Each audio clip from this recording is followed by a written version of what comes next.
Today's episode is brought to you by Diane Kinlaw of Go Prime Mortgage and Jamie Tulak of eXp Realty.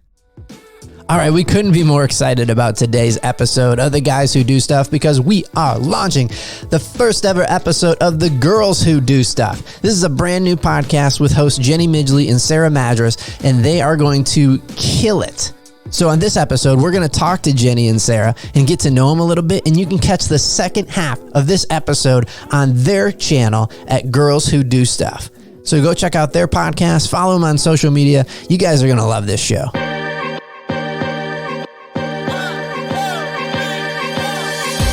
Thank you for listening to the Guys Who Do Stuff podcast. Visit guyswhodostuff.com. You probably shouldn't Google that. That's what she said. All right, well, welcome to the Guys Who Do Stuff show. I'm Joe. I'm Joshua. And this is the show where we help you get unstuck, tell a better story, and have a good answer to the question, what are you doing today? But today, Josh, we are very excited to not only, one, tell you about what's probably going to be the coolest podcast ever launching soon. Yeehaw. But we also get to interview two of our newly found friends, Jenny and Sarah, to announce right now Girls Who Do Stuff. Yes.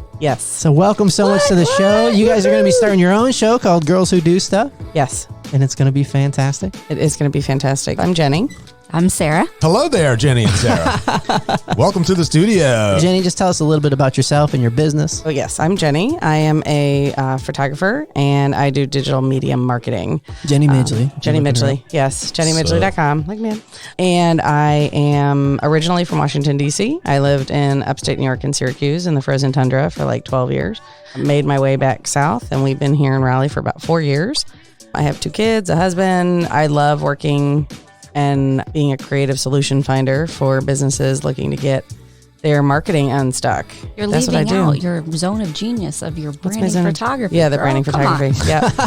Zone of genius. Yes. Zone of genius, I am. Solid. Yeah. So I'm a storyteller, and pictures are the way that I do that. So we create really awesome imagery together and pretty much tell your story and talk about what sets you apart. So this wasn't a big leap. You were telling stories through pictures, and now you're telling stories through podcasts. I am. Yes. Look at that. I'm so excited for your guys' show. Yeah, it's going to be great. We are excited because we don't have to work anymore. Sarah. Were you like tell us a little sugar bit about mamas? yourself. Yes. Sarah. Yes. That brings me back to elementary school. I just want you to know. Get it. The first boyfriend who ever sang it to me. Oh, wow. Yes. Oh. Yes. And I just get Jenny. Jenny.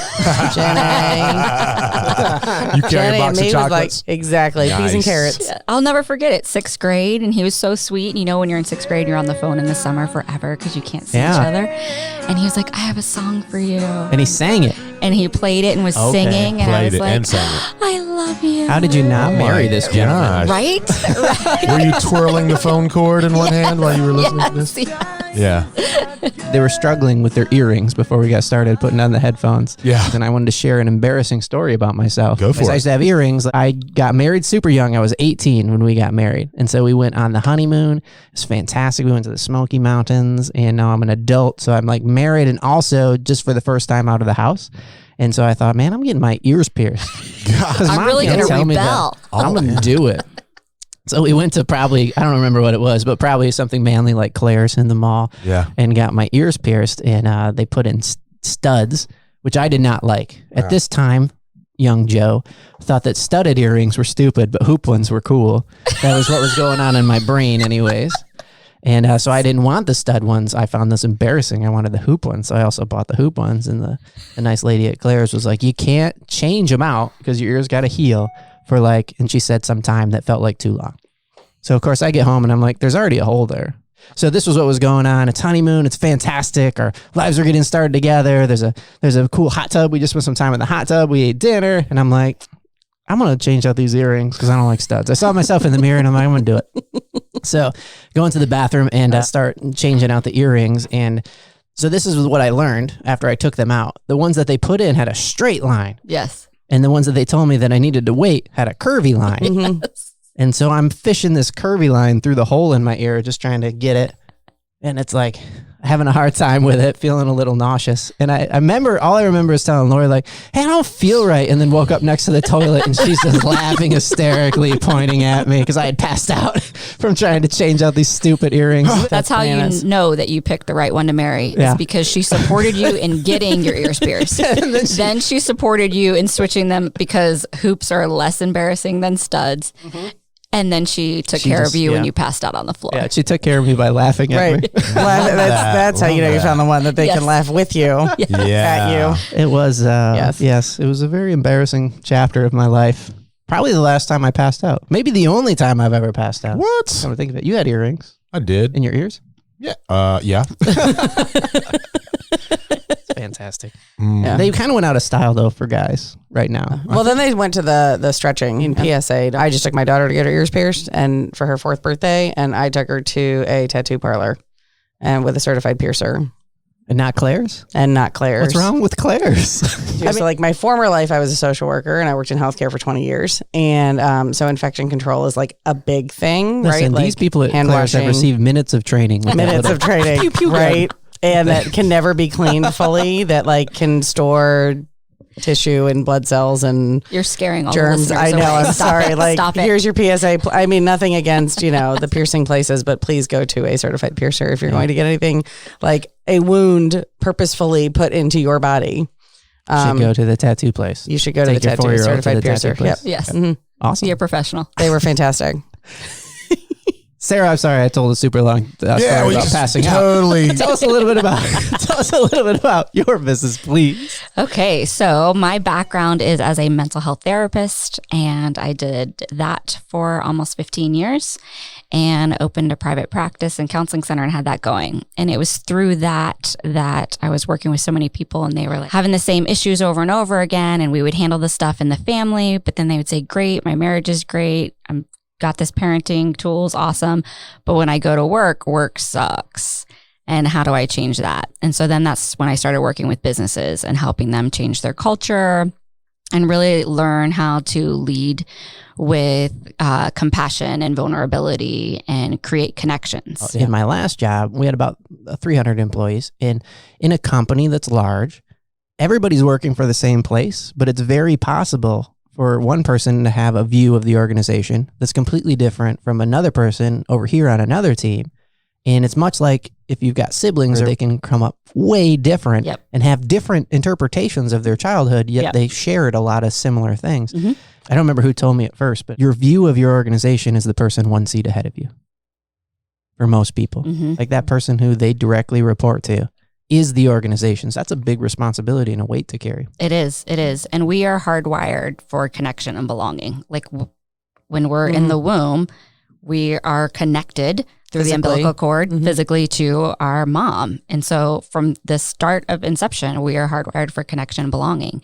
And the same thing happens in the workplace. And so if you're working for people and you don't feel that sense of connection and you don't feel like you belong to that organization and you're not valued and appreciated, your productivity totally goes away. There erodes trust. No, you're just like showing up for a paycheck, and like that's kind of miserable. And you seek connection elsewhere, which is how you end up with, transient job movement and unhappy employees and, that turnover that companies try to avoid like the plague now. And let's be real too, because as a business owner, I've had my team and there's such a difference. Like my life is so much easier and less stressful when my team is awesome and when they feel like we're in this together and we're connected, and if you don't do well, we don't do well. I can't feed my family. Like if I don't give you clients, you can't feed your family. Like we are in this boat together. And so it just makes my life easier when the team is awesome. And so I just want everybody's lives and businesses to be easier. And I'm also a certified Daring Way facilitator, which is based on the research of Brene Brown,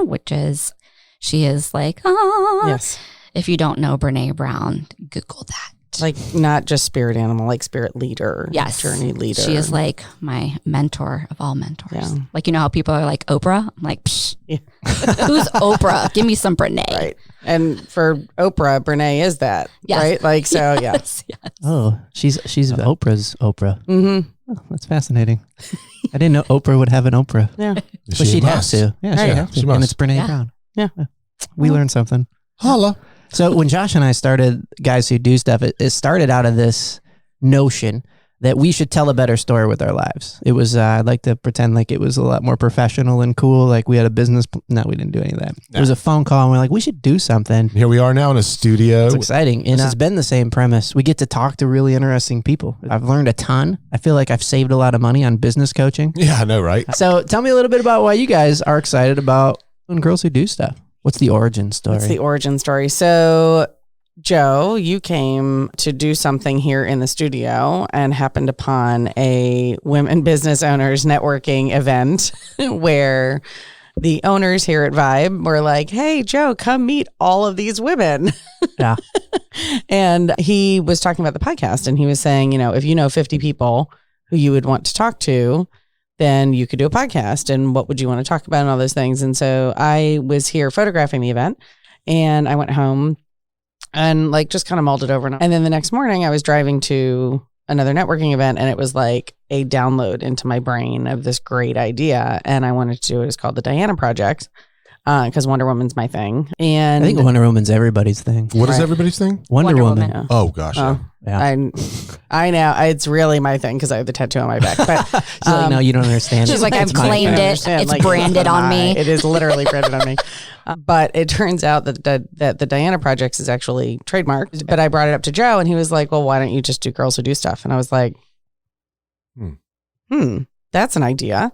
And he said, well, who are you thinking about co-hosting? And I said, I was unprepared for that. But right off the top of my head, I would say my friend Sarah. And so I went to Sarah and I was like, hey, I have this idea. What do you think? She's like, I'm in. So there was a couple steps before the I'm in because I was like, oh, that sounds great. I'm also like crazy busy and 2 little kids. And like, and so before in theory, you were in. In theory, I was in. Yes. So like the initial like, yay, that sounds like a great idea. But then you have to figure out like logistically and strategically. And so the way I make decisions like that is, one, is this going to be fun? Because if you're not having fun, then you're not motivated to do it. And I knew Jenny and I were going to have fun. We share a lot of the same values with the same sense of humor, and just our energy together is a lot of fun. And so I said, okay, it's going to be fun. And then I was like, all right, what is the goal of this? And the goal of podcast is to tell a better story and to create these connections and create a community within our community. Yeah.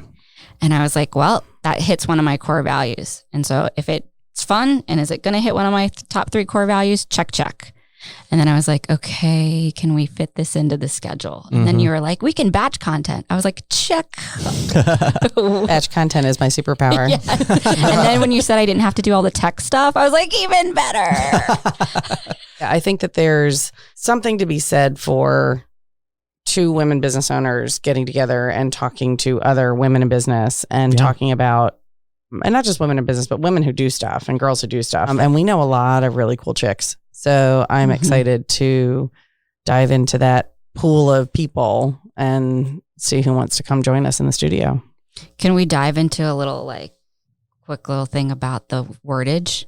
Yeah. Because the whole concept of guys who do stuff, girls who do stuff, like that whole controversy about talking to grown women and calling them girls. Do y'all remember that? Yeah. Okay. So when you're like girls who do stuff, I was like, oh yeah, that makes total sense to me. But then I had to stop from the business standpoint and be like, how is this going to be perceived by others? Right.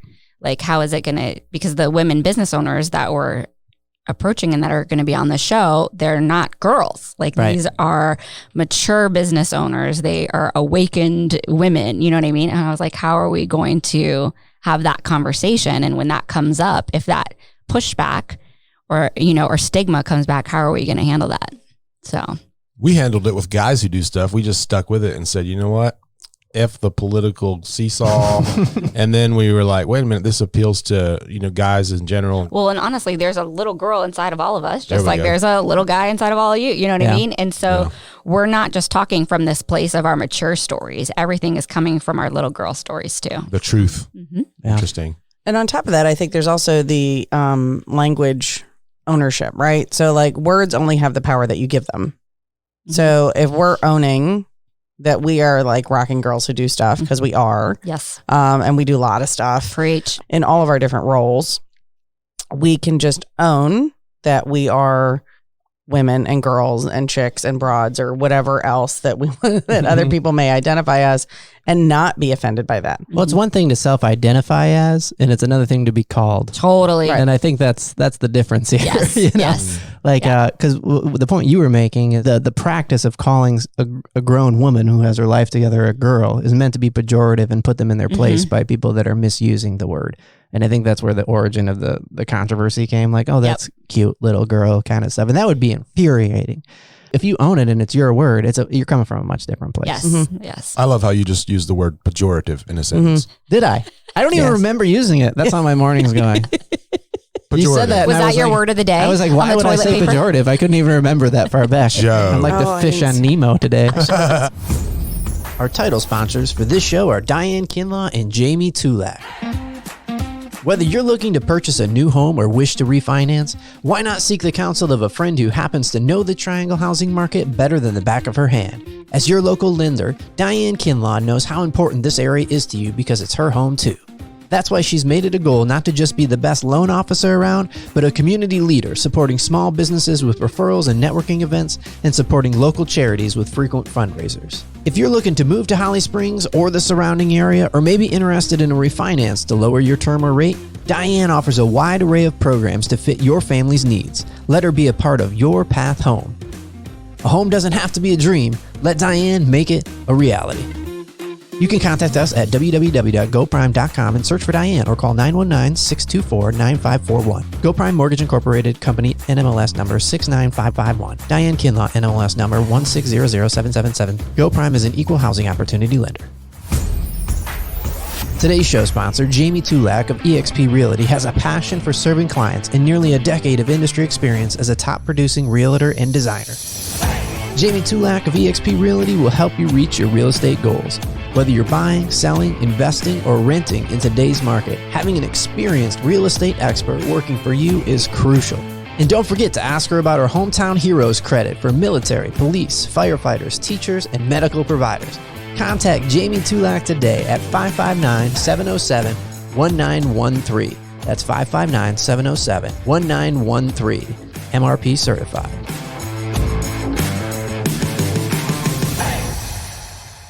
You guys share similar starts in your careers. What was it that motivated you guys to both pursue early the idea of social work? So for as long as I can remember, people just always came up to me and asked me for advice and what would you do and what do you think about this? You have this flashing sign above your head. I do. It really People does. tell me their secrets happens all the time. all the time. Yes. It's a real thing. Like, I'd be standing outside a bar in my early 20s and have like the one person on the street who was homeless and needed a ride show up and like talk to me. And my friends would be like, what? And I'm like, it's the flashing sign above my head. I can't help We it. like like were at deep it. stuff. They're like, listen, I'm Totally. homeless and I just want to know, like, what do you think I should My do? girlfriend broke her leg and we need to get to the doctor. And do you have, and I would be the one sitting there telling him how to get to the rescue mission. So I'll tell you a story about like the deep stuff where we do an annual girls beach trip. And so me and my girlfriends, we're just laying on the beach and literally it's like there is no talking. We're just having our time because it's our time away from children. Right. Where we're not having to play in the sand and we just get to be and read our books. And there was a guys trip happening next to us and they were all hanging out. Well, they came over and were talking and literally the one guy within 2 minutes is talking to me about him and his wife and how they have an open marriage and he hasn't been able to talk to anybody about it yet, but I look like somebody that he can really trust and open up to within 2 minutes. So Wow. I And would- it's the guy that has the open marriage with his wife. Like, was it really that you look like you had that energy, or was he trying to open that marriage? oh, ew, I didn't even go there. That was honestly my first thought. Glad Jenny said it first. Was it your first thought, Joe? It's a great pickup. It's a great way to great open the pickup door. line. I mean, I just yeah. need your advice. I need your advice. But there again, he's asking advice. It was right. It was like the sensitive energy that you put out. Like, you're not going to be judgmental about this. So yes, I'm going to go ahead on this one. That's not going to be judgmental. Yeah. That's why I stay away from Myrtle Beach, guys. It was Myrtle Beach too. How did I know that? I just knew. Yeah. That guy's been trying that line for years up and down the coast. I grew up going to that beach. That guy probably did too. For the record, it did not work. I just advised him on how to Yeah. appropriately handle relationships. For the record. For the record. And then you lovingly texted your husband. You'll be like, you're not going to believe what just happened. Yeah. Yeah, so people would just always come to me for advice. And so I thought I was going to be a psychologist. And then I was in school and I was working at the university, and a guy who was in psychology major, he was getting his doctorate, and he's talking to me. He's like, no, that's not what you want. He's like, what you're talking about is social work. I had never even heard of social work until 2 years in to college. And he was like, you want to do the clinical stuff. And I'm like, but I don't want to be stealing babies out of people's houses in the middle of the night, because that's all we knew about social Like work. DCFS kind of stuff. Yeah, that's all we knew. And I was like, I don't want to be doing that. And he's like, no, that's not what it is. And so then I asked around to some professors and switched, and it was hands down the best decision I've ever made in my life. Because you're not just doing the work, you're doing the work on yourself. And so you're learning these amazing skills that completely changed my life, gave me such a grounded sense of confidence in these tools to be able to handle, the crap life throws at you. And so it was hands down the best decision I've ever made. I'm so grateful for that program at Florida State. Awesome. And then you went into clinical. Yeah, and then I've done clinical ever since. I'm like the stories I could tell you guys from my early days as a social worker, doing intensive in-home and like community-based work. And So are you Floridian originally? Born in Pennsylvania, but lived in Florida since I was 4. Yeah. But it never felt like home. And so as soon as I graduated, I didn't know a soul in North Carolina. I did a bunch of interviews in North Carolina, South Carolina, Kentucky, Tennessee. I knew that was my area that I wanted. That's what felt like home. Yeah. And I loved Asheville. And I thought, I'm going to go to Asheville. And so I packed everything up and I came up here and I landed in Cary. That was where, I first lived. That's where the car broke down? Yeah. But you want to know my first experience of moving to North Carolina? Because in Florida, like the sun is hot, y'all. Yeah. And so I had blackout tinted windows, because everybody in Florida has really blackout tinted windows. Yeah. Well, in North Carolina, you're not allowed to have that. They have different laws up here. So within the first hours, You pulled over. I got pulled over and got a ticket for my freaking window tint. Like the U-Haul is behind my car. Oh, no. And he pulls me over for the window tint. That's Wow. not cool. I was like, but I'm from Florida. I'm like, I don't even live here yet. And he's like, I don't care. You're still in the state. But it was a fix-it ticket, right? So you had X amount of time to fix it before you had to pay? Yes. And Yeah. I had to like, He's like, welcome to Scrape North it off. Carolina. yes. Get to work. Those fix-it tickets are, Yes. So have you been to Asheville? Yeah. I love Asheville. Are you kidding me? I go every year. Is that your thing? Love Do you it. like Biltmore at Christmas, all that Love stuff? it. We did it with the kids last year. Oh, that's awesome. They loved it. What's the number one sort of off the beaten path thing that you do in Asheville? Okay. So I'm so excited to share. So excited. Because we had come to visit Asheville several times when I still lived in Florida, and it was like hands down my favorite thing to do. So it's called Rainbow Falls. Rainbow Falls. And it's very like secluded. It's not one of the known ones where it's like, sliding rock or whatever the heck it is. So it's Rainbow Falls, and you park and you have to hike pretty far. Like you're hiking down for a good while. But then you get to these rocks. That's a little baby waterfall with a lagoon, and it has a rope. And so you climb up the rope and you slide down into the pool of water, and it's so much fun and it's amazing. If you miss the rope, because the current's going, like this is nature, this is a real waterfall, so the current's going. If you miss the rope though, the current's taking you all the way down, and then there's a ginormous, like you're gonna die waterfall further down. So It's got just that enough element of danger. Exactly. So it's secluded enough that it's not like all touristy, and so you can have fun and have your picnics and go hiking and see the big waterfall, and you can swim in the lagoon, below the big waterfall, but it's just the right amount of like, make sure you grab the rope. Yeah. Oh, wow. We just went on a weekend trip to Asheville. I didn't know like the foodie community out there. It was crazy. Everywhere we went was great. There's a taco place. I'm blanking on the name, but if you've been there, you probably know what it is, like duck taco or some kind of bird or fowl or white rabbit taco. pheasant taco. It was probably white rabbit. It's Asheville. They didn't have the bird or the duck or the rabbit in the tacos, but man, that So was they great. say- Bacon taco. Yeah. Well, it could have been. What's your favorite city to travel to, Jenny? That's a really good question. She had the look of like, I don't get to travel. That's a really good question. It went from like her eyes were like, from what's a good city? Why don't I vacation more? Yeah. Or dream place. That's so funny. So our like go-to place has always been Rehoboth Beach, Delaware, which doesn't sound like anything. Known for the beaches, Delaware. Right. And everybody says that. I'm like, y'all, it's on the coast. Like the entire half of the state goes on the Atlantic Ocean. Like, anyway. So It's too close to Canada. That's why. It's too close to Canada.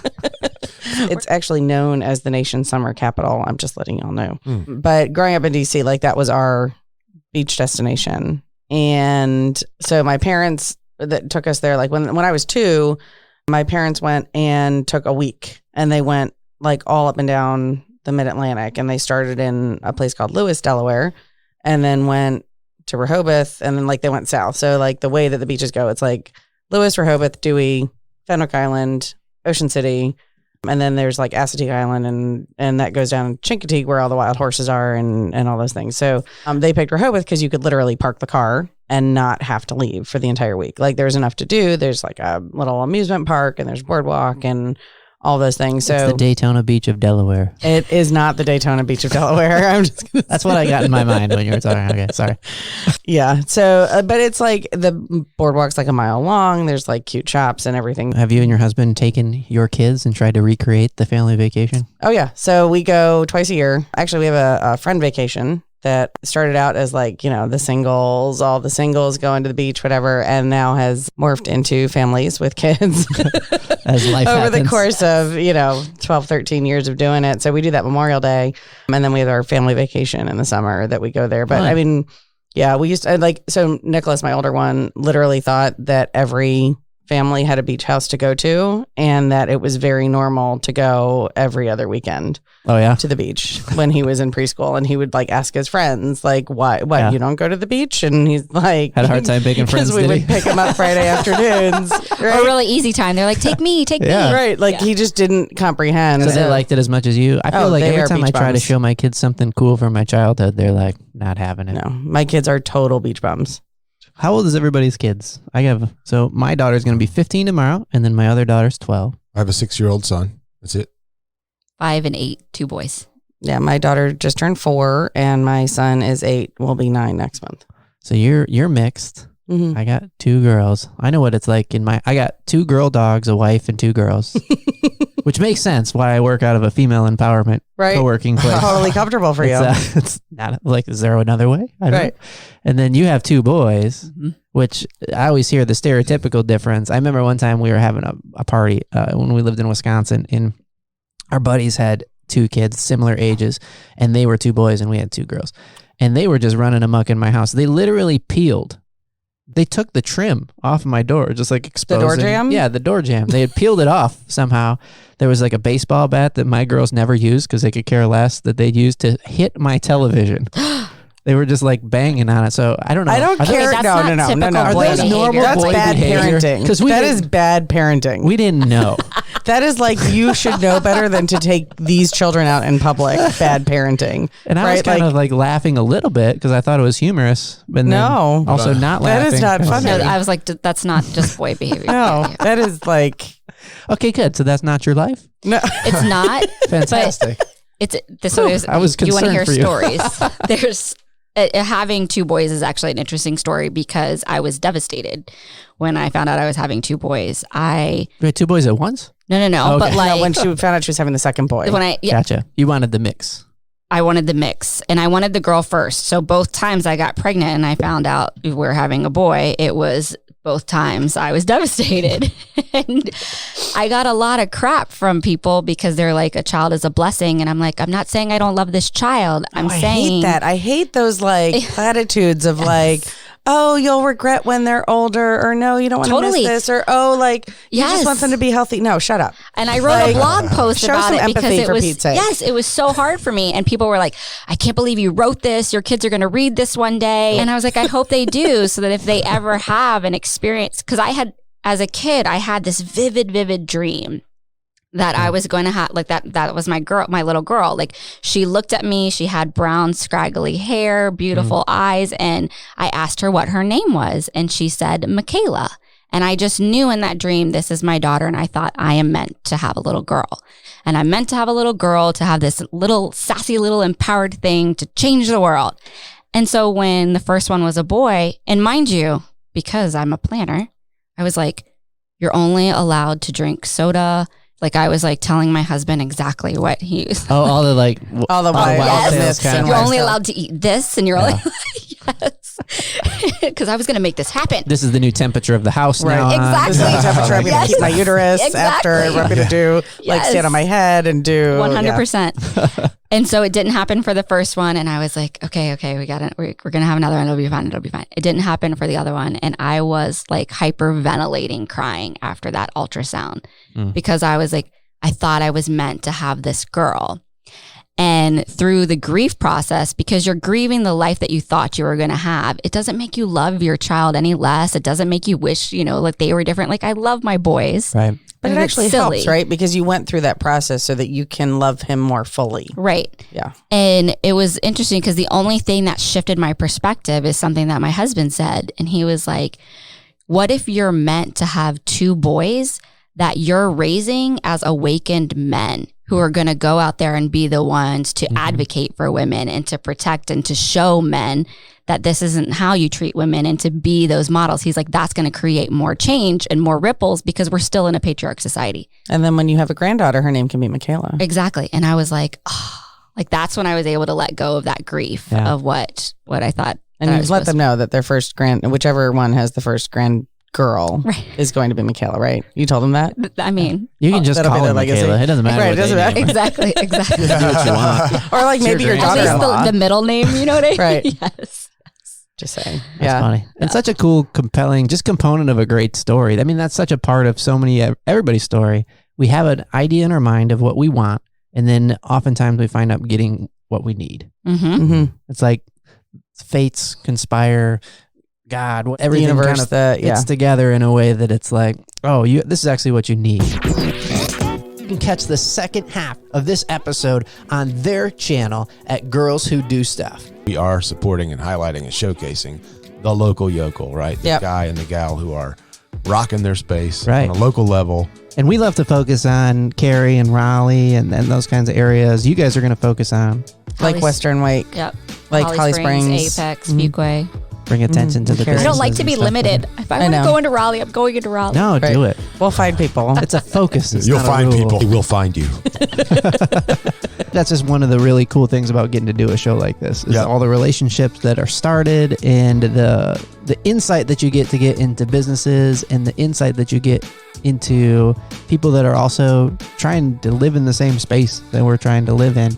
And it's aspirational, and it's been a very rewarding journey thus far. I'm so looking forward to your guys' show and helping you guys promote it, and it's going to be amazing. You are awesome, and we're thankful to know you and be part of this journey together. Oh, Thanks for extending this opportunity to us. The Girls Who Do Stuff. Yay! I am not going to be surprised if they're immediately much more popular than our show, Josh. I am not going to be surprised either. Let's hope for it. Let's make it happen. Of course. Well, let's hope that we lift each other up and that we grow together. Yes. That was a mistake. See, I got that many words into it, and I was like, it just kind of trailed off. You made us laugh, Joe. That's I realized it was a mistake. We're going to leave it in so that you guys can hear that too. But appreciate you guys listening. You guys have a great day. Look forward to Girls Who Do Stuff. Go find it, like it, subscribe, and do all the things.